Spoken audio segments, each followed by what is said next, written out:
Olá pessoal, bem-vindo ao canal Investigação e Lei TV. Meu nome é Sandra Di, sou advogada e ativista contra o tráfico humano e moro nos Estados Unidos. Eu tô aqui toda terça e sexta trazendo casos de crimes solucionados e sem solução que ocorreram não somente nos Estados Unidos, mas ao redor do mundo e de desaparecimentos misteriosos. Mas vamos ao caso de hoje, um caso que ocorreu nas Filipinas. Steven Aust Davis tinha 31 anos na época dos fatos. Ele tinha duas irmãs, Lucy e Catherine, filho de Margaret Davis. Ele tinha duas irmãs mais novas em Nottingham, na Inglaterra. Ele perdeu seu pai quando ele tinha 14 anos. Ele era descrito como um jovem muito brincalhão. E no emprego dele todo mundo o adorava. Ele trabalhava com computadores na Inglaterra. Evelyn estava crescendo em extrema pobreza em uma ilha remota nas Filipinas. Você só pode chegar lá de barco. Não há água corrente, eletricidade ou saneamento básico. Ela era considerada uma menina muito boa, muito bem comportada, segundo a família e amigos. Quando ela estava pequena, disseram para ela o que ela queria ser quando ela crescesse. Ela sempre respondia que ela queria trabalhar em um bar para casar com um homem americano. Olha a mentalidade, porque tem muita gente lá, infelizmente, tentando arranjar um gringo para vir para cá. O bar que ela fala seria um bar onde as moças dançam sem roupa, né?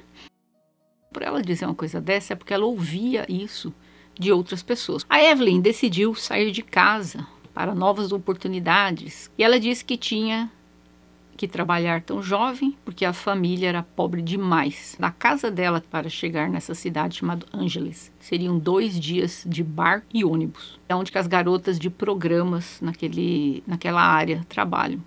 São meninas de aldeias que vão para lá para ganhar dinheiro, enviar para a família. Elas ganham 1 libra por noite para dançar. Ou 5 libras se elas fizerem algo mais com o cliente. Há uma taxa prêmio para o dono do bar se a moça nunca ficou com homem nenhum. Então, vamos dizer que ela é vendida por um preço um pouquinho mais alto. Disseram que a Evelyn estava meio envergonhada com o trabalho dela. Ou seja, ela virou garota de programa. Ela disse que foi forçada a isso, que não suportava ver como a família vivia. E nesse tempo também começou a usar substâncias ilícitas, segundo ela, para aplacar a dor e a vergonha do que ela sentia. Quando Stephen tinha 21 anos de idade, ele conseguiu um trabalho em uma empresa de informática em Hong Kong, na China. Ele teria o salário triplicado, então ele mudou-se para lá. Em Hong Kong, Stephen desenvolveu um novo hobby. Ele se juntou a um clube de voo na cidade de Angeles, nas Filipinas, apenas 2 horas de Hong Kong de voo, onde muitos profissionais vão lá para fazer festas com essas meninas. O local é cercado por jovens muito bonitas e tal, né? A viagem dele, segundo foi relatado pela família e por ele, não era para esse fim. Ele tinha ido lá para participar desse clube de voo que ele realmente era adepto. Então, quando ele tinha tempo livre, ele gostava de relaxar. E eis que numa dessas idas, ele conheceu a Evelyn Bohol. O Steve se apaixonou por ela no momento que ele a viu, porque pegou o equivalente a $500 e deu para o dono do bar e disse, é para ela nunca mais voltar aqui. Isso os anos já tinham se passado, né? Ela já estava ali nos seus 17 anos de idade, quando ele a conheceu. A Evelyn começou a dizer aos amigos e à família que o Steve era gentil, bonito, não era velho, e que o Steve era muito devotado para ela e que ele tinha muito dinheiro. Não é que na cabeça de quem ganhava assim $1 à noite, a mãe dele falou que ficou chocada quando ela soube da história. Falou, mas meu filho com essa moça? E ele justificou dizendo, a gente não pode julgar uma pessoa pelo passado, o que ela fez quando ela era bem, ainda criança, ela tinha vergonha, era a única forma que ela tinha de ajudar a família. E a mãe dele falou, bom, é verdade, as pessoas, cada um faz o que quiser da vida, ainda mais quando tem necessidades na frente. Ela resolveu, se meu filho está feliz, vou ficar feliz por ele. Ela ficou em Hong Kong com ele um tempo. Portanto, o Steven, ele resolveu estabelecer empresa nas Filipinas, uma empresa de software, junto com o sócio e amigo de longa data dele, Mitchell Thomas Dunn, conhecido como Mitchell, que é um cidadão canadense. O Steve residia em um apartamento de 2 andares na cidade de Makati. É comum moças das Filipinas de 17 e 21 anos casarem-se com homens de 55, 65 anos. Então ela tinha ganho, vamos dizer, na loteria, porque ela estava casando com um homem que era apenas 10 anos mais velho do que ela, né? A Evelyn nunca estudou na vida, então ela não sabia nem ler nem escrever. Os pais dele conheceram a Evelyn quando eles foram visitar o filho em Hong Kong. A mãe dele disse que a Evelyn era bem quieta, muito educada. No dia do casamento, onde as pessoas fazem votos do casamento lendo alguma coisa, ela não pôde fazer votos porque ela não sabia ler. Ele disse à mãe dele que ele estava se sentindo bastante seguro nessa relação com a Evelyn. A mãe questionou se ela não o deixaria depois e voltaria à vida antiga dela, e ele disse que não, porque ela o amava e, além do mais, ele era o provedor, não somente dela, mas da família inteira dela, porque o dinheiro dele sustentava toda a família. Quando eu digo toda, não é só pai, mãe, irmãos, não. Pai, irmãos e tios, que é muito comum isso nas Filipinas. O Steve disse: eu a amo e ela é a única pessoa que eu quero para ser a mãe dos meus filhos. Então eles acabaram casando-se em Hong Kong em 1997. A Margaret Wallen, o padrasto dele, que considera ele como um filho, ficaram lisonjeados porque foram convidados pelo Stephen para ir de lua de mel junto com eles. Eles estavam lá, né? Então acabaram todo mundo indo junto para a praia. Só que a mãe dele disse que já na praia ela percebeu algo estranho. Ela disse que quando estava andando, o Steve às vezes tentava segurar na mão da Evelyn e a Evelyn se recusava. E ela disse que colocava assim meio que o ombro entre eles, querendo se safar. Ela disse que viu pequenas coisas que somente mães percebem. Após casados, a família mudou-se, como eu falei antes, de Hong Kong para a cidade de Angeles, nas Filipinas. Aquela cidade que ela chegava a ganhar $1 por noite. Eles alugaram uma casa em um bairro muito caro. O Steve estava dando para ela o equivalente a $2.000 por mês. Gente, isso é uma fortuna lá naquele país. Mas é uma fortuna. Era uma mesada que ele dava para ela comprar o que ela quisesse. A casa dele era gigante. E, inclusive, o sócio dele morava lá na casa também. Ela tinha empregadas, não uma. A mãe dele disse que a Evelyn era preguiçosa demais. Principalmente depois que ela teve os filhos. Ela ficava na cama o dia todo e tinha empregadas cuidando das crianças. O Steve contratou as babás e as empregadas domésticas e ele disse à mãe dele que a Evelyn não tinha que fazer nada fisicamente, porque de verdade ela era a princesa dele. Aí começaram rumores que ela estava tendo um caso com o segurança filipino. O segurança ganhava por ano, os $2.000. Sendo que o marido da Evelyn dava isso para ela por mês. E o cara ganhava por ano. A Evelyn sempre falava de dinheiro e, de certa forma, desprezava os parentes dela, parentes mais longe, não são os tios, os mais longe, de segundo grau, vamos dizer assim. E ela sempre disse que a família dela, a vida dela tinha sido transformada, que ela tinha muito dinheiro, então ela era vista assim por os familiares um pouco mais distante como uma pessoa snob. O Steve estava enviando grandes quantidades de dinheiro suficiente para comprar um barco de pesca para os pais dela e construir uma casa de tijolos, que é a única casa de tijolos no bairro. Os pais da Evelyn, toda vez que iam na casa do casal, ficavam por lá por semanas. E quando eles iam embora, estava faltando tudo na casa. Travesseiros, pratos, talheres. Uma vez até uma máquina de cozinhar arroz tinha sumido. Levaram uma vez até litros de água. E quando ele foi falar isso com a Evelyn, ela dizia: nós temos dinheiro, nós podemos comprar novamente. E os pais dela moravam naquela comunidade que as casas são feitas de palha. Mas a Evelyn estava agindo de forma suspeita. Sempre falando ao telefone fora da casa. A mãe dele foi visitá-lo e percebeu isso. Disse que ela passava o dia todo enviando mensagem de texto e que ela estava sempre muito brava com o Steven, o tempo todo. E a mãe dele disse que começou a suspeitar que tinha alguma coisa errada com a Evelyn. A Evelyn levou a irmã dela para trabalhar na casa dela como babá dos filhos dela. E a irmã dela começou a ficar desconfiada dela também, que ela estava tendo um caso. E a confrontou sobre os rumores E ela finalmente admitiu que era verdade. Que ela estava tendo um caso, que ela tinha uma amante e que ela e o Steve estavam com muitos problemas. E aí o Steve estava se tornando realmente muito suspeito sobre o comportamento da esposa dele. O dinheiro que ele dava para ela estava sumindo rapidamente. Ele pagava para a filha ir em uma escola particular. E um dia ele decidiu levar a filha na escola e ficou envergonhadíssimo quando a escola disse a ele que a filha dele não estudava lá. Ele disse, mas como? A minha filha vem aqui todos os dias, a babá atrás. Ele resolveu confrontar sobre esses rumores que ele havia, que ele estava ouvindo que ela tinha um amante, por que a menina não estava na escola, que palhaçada era essa, quem era esse homem em questão, sendo que todo o dinheiro que ele estava dando para ela estava gastando com o amante. Ela comprou uma motocicleta para ele, comprou roupas novas, televisão, e aí o Steve foi questioná-la. E ela admitiu a verdade. Diz que sim, que tinha um amante. Arnold Adurai.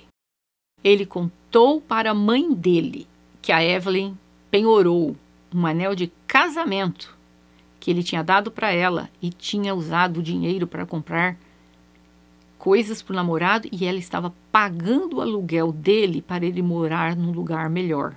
Ingênuo, gente. Ele disse para ela, para a mãe dele, olha, eu dei 3 opções para ela.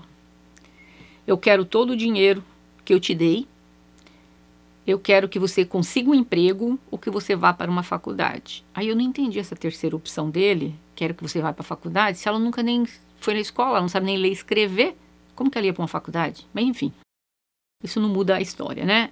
E ele a ameaçou com divórcio. Ele ainda resolveu perdoar a mulher. E disse para ela que se você quiser essa vida, então você vai voltar a dançar em bares, porque você não vai ver mais nenhum centavo meu, e eu vou pegar as crianças e vou embora. E a Evelyn, não, tudo bem, eu vou parar, não vou mais vê-lo. Aí ele também falou, ok, mas de hoje em diante você não tem mais mesada. Aí a família dela ficou pé da vida, né? A mãe dele disse, Steve, você precisa ter cuidado. Você sabe que as pessoas podem ficar loucas por dinheiro. E ele respondeu que jamais iriam machucá-lo, porque ele era a galinha de ovos de ouro. E a mãe dele disse, não esqueça da moral da história, é que eles mataram a galinha. E eles riram e ela disse que passou batido e não falaram mais disso. Ele disse que ele não queria ver a família dele separada, ele nunca sonhou que o casamento dele fosse acabar e que ele ia dar uma chance para ela. Em 17 de junho de 2012, Steven e Michael trabalharam até cerca das 10 horas da noite no escritório principal da companhia deles, a empresa GC Software em Makati. Por volta das 10h45, eles foram para o apartamento, porque eles tinham um apartamento também próximo da empresa. E a Evelyn não estava naquele dia no apartamento, ela estava na casa deles. É que às vezes está muito cansado, trabalharam até tarde, então eles dormiam no apartamento, porque já acordavam e já continuavam trabalhando. Então ele ficava lá, talvez algumas vezes na semana. O Steven foi para o quarto dele por volta das 11h30 da noite e o Michael foi ao aeroporto buscar a namorada dele, Jennifer Castilho, que estava chegando de Hong Kong. O Michael e a Jennifer voltaram para o apartamento e a 1h da manhã de 18 de julho de 2002, eles foram para a cama. Pouco depois, por volta das 2h da manhã, a Jennifer disse ao Michael que uma pessoa parecia estar se movendo e piscando uma luz fora do quarto deles. Suspeitando que a pessoa do lado de fora talvez fosse o Steve e que estava tentando apenas pregar uma peça nele, o Michael perguntou, o que você vai fazer essa noite? Em vez do Steve responder, 3 homens armados entraram no quarto. Esses 3 indivíduos foram posteriormente identificados como Arnold Adurai, o namorado da mocinha, né? Alexandre Dagami e Robin Butas. Um dos acusados virou testemunha da promotoria. Arnold, cuja arma estava apontada para o Michael, perguntou aonde está o Steve. E disse que os colocou dentro do banheiro, ele e a namorada, pegou as chaves, a carteira e o telefone celular dele, e eles seguiram para o quarto do Steve. Ao ver o Steve dormindo, Arnold disparou 4 vezes, atingindo-o, inclusive, pelas costas. Os 3 homens, então, saíram apressadamente. O Michael morrendo de medo, mas viu que parecia que não tinha ninguém. Com muito medo, foi lá e olhou e viu que o Steve estava sem vida. Depois de verificar o pulso dele, então o Michael administrou ressuscitação cardiopulmonar, mas infelizmente não adiantou. E o Michael tentou várias vezes contactar com a Evelyn por telefone, a mulher dele, imediatamente após o acidente. Mas os esforços foram todos em vão. Finalmente ele conseguiu contactá-la pelo celular por volta das 6 horas da manhã. Quando o Michael encontrou a Evelyn às 10 horas da manhã, ele observou que ela não mostrava sinal algum de tristeza.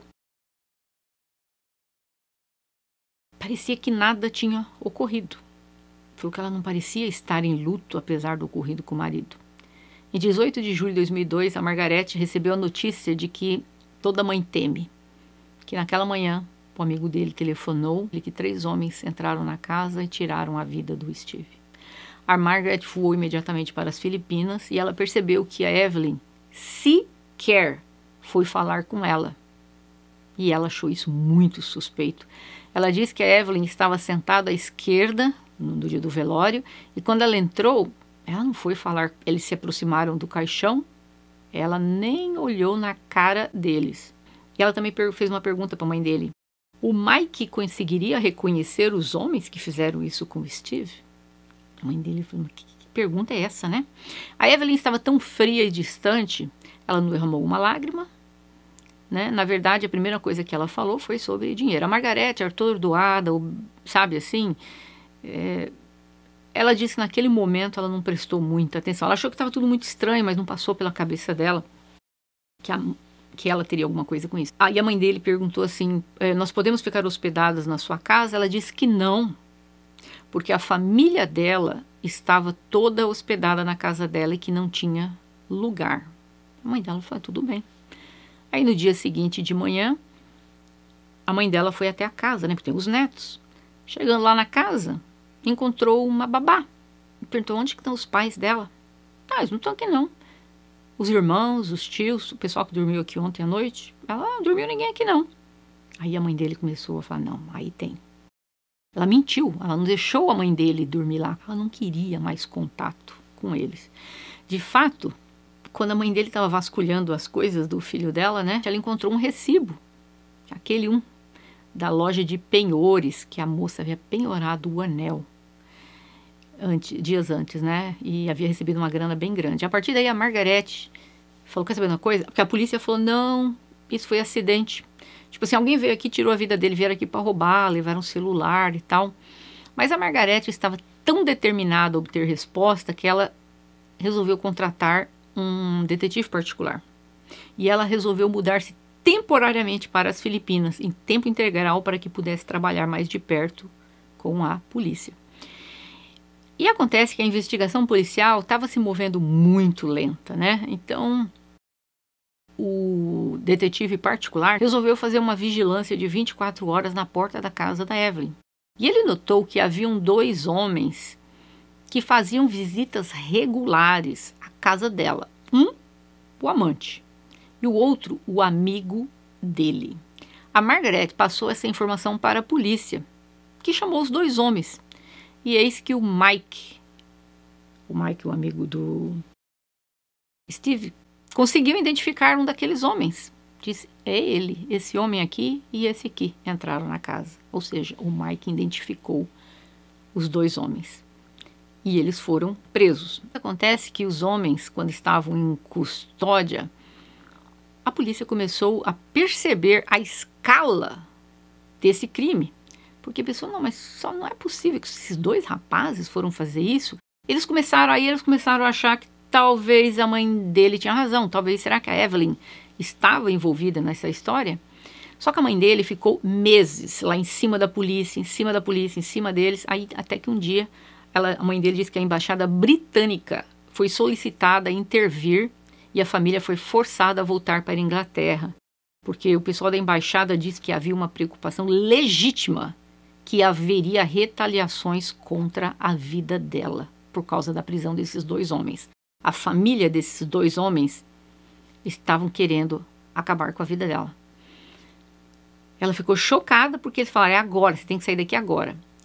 E ela também, né, depois que pagou o valor para trazer o menino, alguém da embaixada levou o neto dela até a Inglaterra. Ela disse que convenceu a família dela que ela poderia dar mais estudo para o neto, uma vida melhor e algo que a Evelyn não iria ter mais, porque provavelmente ela iria para a cadeia. Então, ela acabou se reencontrando com o neto e o menino vestia apenas meias de adulto e uma roupa que provavelmente, segundo ela, havia sido cortada para que pudesse servir para o menino. Um horror. Um dos homens, chamado Robin Butas, que estava na cena do crime, ele foi rastreado. Ele estava escondido na selva por meses. Só foi encontrado quando a Margaret pagou a passagem aérea para que a polícia pudesse viajar até uma localização, olha isso. E também teve que pagar a gasolina da polícia para fazer entrevista com as testemunhas. E em troca de uma sentença menor, o Robin resolveu confessar e disse, né, que os dois homens sob custódias realmente eram parte do crime, e ele também, e que tudo isso foi feito a pedido da Evelyn. Eles confessaram que a Evelyn disse que o Steve tinha um seguro de vida e uma casa na Inglaterra, que ela iria herdar a empresa dele, tudo dele. E daria muito dinheiro para eles, que eles poderiam ter uma vida maravilhosa com a família deles. A terceira pessoa na história era o cunhado da Evelyn, o marido da irmã dela, aquela uma que cuidava dos filhos dela de babá.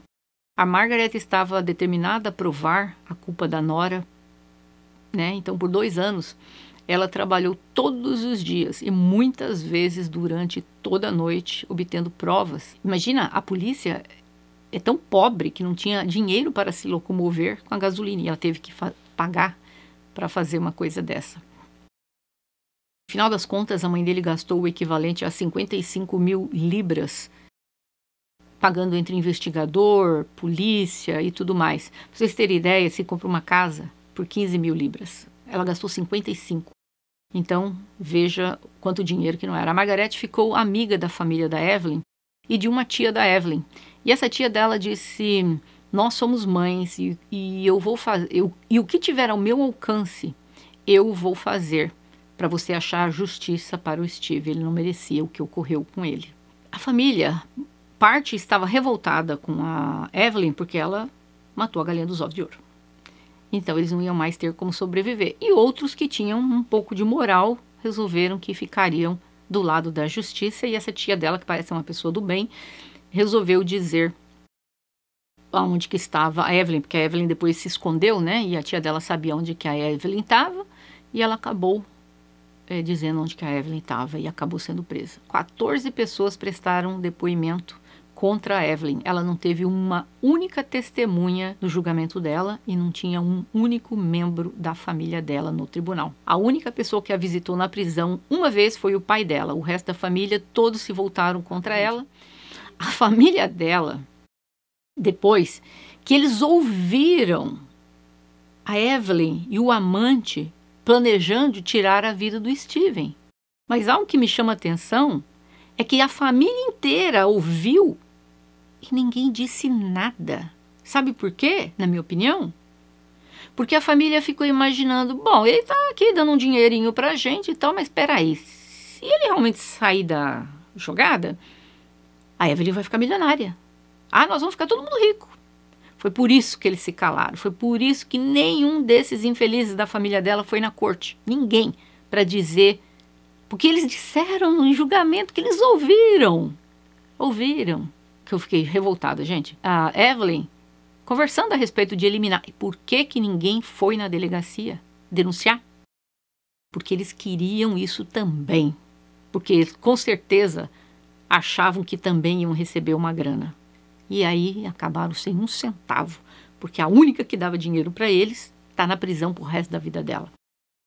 E eu fiquei horrorizada ao saber que eles sabiam e não fizeram nada para impedir. A Margaret estava determinada a estar no tribunal no dia da sentença. 2 anos e meio depois do crime, a Evelyn foi poupada da pena capital, né, que existe, mas pegou a perpétua, como eu falei antes. A mãe do Steve, gente, essa mulher é fenomenal. Eu trouxe o caso aqui porque eu fiquei mais movida pela atitude desta mulher. Eu, no lugar dela, jamais teria feito isso. Ela disse assim que não há nenhum prazer em ver a nora dela indo para a prisão. Não importa o que aconteceu, nada nunca trará meu filho de volta. Não há prazer algum em vê-la indo para a prisão. Mas a Margaret tinha algo que ela queria fazer. Ela queria confrontar a Evelyn. Se você está ouvindo com headphones ao caso, sugiro que você dê uma pausa e veja por quê. Eu vou colocar a tradução do que foi falado entre ela e a Evelyn. Eu fiquei em lágrimas ouvindo a mãe dele falar. You can see my eyes, Mom, if I'm telling lie. I wished it was a lie, Evelyn. If it was different, Evelyn, I wished it was different. I wished it was just you and the children. But it's not. Do you know, Evelyn, I don't even feel angry at you. I just feel so sorry. So sorry that we had some, in there you'll see, some happy days. I have this, and thanks for being... All the family, because this was your family. I send you pictures of them growing up. They'll always know they have a very beautiful mummy.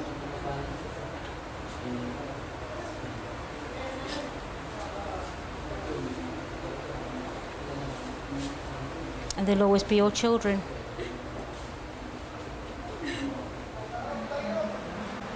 Take care of my kids. Always. So I'm going now then. Do you want to stand up and say goodbye to me, Evelyn? No? Okay. I'm going. No? Okay. Eu creio que a Margaret mudou totalmente a opinião dela de enviar fotos das crianças para a Evelyn e de não ter raiva dela, visto que ela foi falar com a Evelyn sobre o que tinha acontecido, né? Depois de 2 meses que a Margaret retornou à Inglaterra, funcionários da embaixada foram lá buscar o Josh, né? E disse que o Josh estava severamente malnutrido e estava amarrado em uma árvore. E ela não sabia disso. Então, eles disseram que o menino estava com várias infecções internas. Eu acho que quando ela saiu dali, que ela fez a promessa, vou mandar fotos das crianças crescendo, eu não tenho raiva de você. Eu acho que ela mudou completamente a opinião dela após ao ver o neto, o estado que ele chegou. Quando perguntado o que havia acontecido, eles descobriram que a Evelyn tinha amarrado, né, o filho em uma árvore para garantir que ele não fugisse. Diz que ele era pequeno, não tinha nenhum ano de idade. A Evelyn se escondeu na época, quando isso ocorreu, que primeiro foi o consulado buscar o menino antes do julgamento, e foi aí que ela havia se escondido, né? Só que o consulado só veio informar tudo isso para ela depois. Que mulher forte que é a mãe deles. A gente não vai achar a justiça odiando uma pessoa, desejando o mal, mas muitas mães falam, né? Nossa, pelo menos justiça foi feita, eu quero que apodreça na cadeia. E você vê a tristeza dela, que no coração dela não existia nenhum ódio. Parecia mais um lamento, uma pena, tipo, nossa, olha o que você fez com a tua vida. Olha o que você fez com a vida dos teus filhos. Vai ser privada de criar seus filhos. Ou seja, tem que ter uma pessoa com uma determinação muito grande e um poder muito grande de perdão. Eu acho que eu não teria isso, não.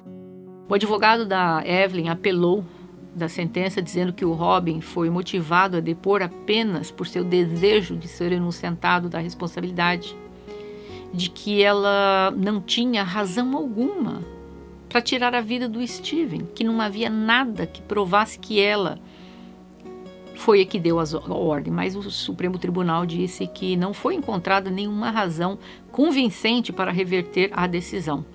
O fato do Robin originalmente ter sido acusado como co-conspirador, mas depois ele foi dispensado como testemunha, não diminuiu a credibilidade dele, segundo o tribunal.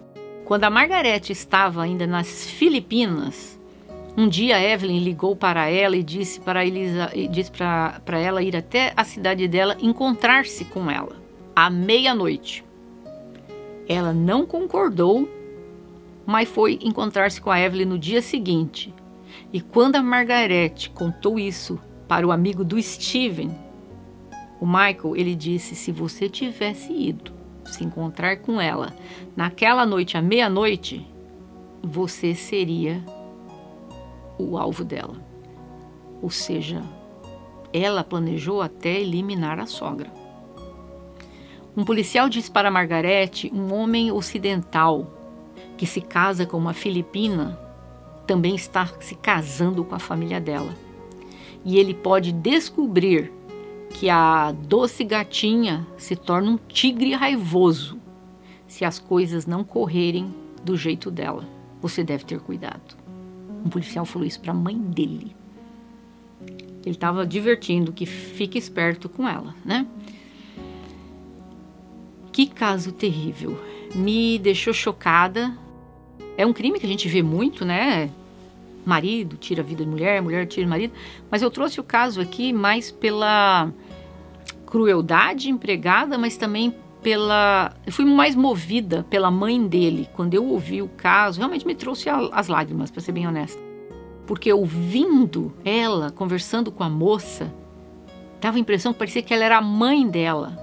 Não parecia que ela era a mãe do Steve, que havia acabado de perder o filho. Parecia que ela era a mãe, mas uma mãe carinhosa da Evelyn, dizendo: olha o que você fez com a tua vida. Menina, olha como você estragou a tua vida. Mas eu não tenho ódio de você, eu não guardo rancor no meu coração. Eu vou mandar foto dos seus filhos. Eu fiquei assim, estarrecida vendo tamanha benevolência. Eu não teria. Esse é o caso de hoje. Eu gostaria de saber de vocês. Vocês perdoariam alguém que cometeu um crime dessa magnitude contra um membro da sua família? Deixem aqui agora o seu like. Cliquem aí no seu OK para mostrar para o YouTube que esse vídeo é bom e recomendar. E eu vejo vocês em breve.